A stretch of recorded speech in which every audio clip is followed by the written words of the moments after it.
दिनारम्भः सम्पत् नलिनविपिनानामभिनवो विकासो वासन्तः सुखविपिकलोकस्य नियतः। प्रदोषः कामाक्षि प्रकटपरमज्ञानशशिनः चकास्ति त्वत्पादस्मरणमहिमा शैलतनये।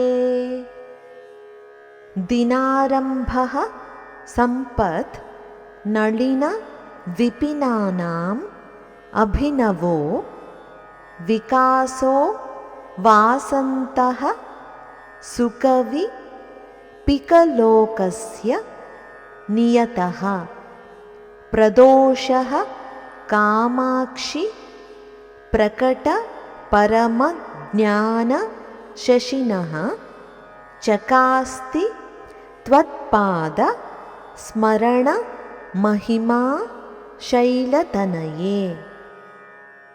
శైలరాజపుత్రి కామాక్షి, నీ పాదస్మరణ వల్ల కలిగే మహిమలు చాలా గొప్పవి. సూర్యుడు ఉదయించటం వల్ల పద్మాలు వికసించినట్టుగా నీ పాదస్మరణ వల్ల నీ భక్తుల సంపదలనే పద్మవనాలు వికసిస్తాయి.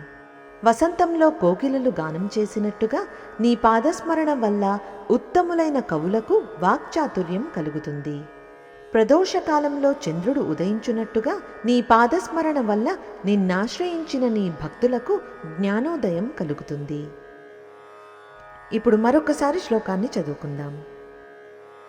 దినారంభః సంపత్ నళిన విపినానామభినవో వికాసో వాసంతః సుఖవిపికలోకస్య నియతః।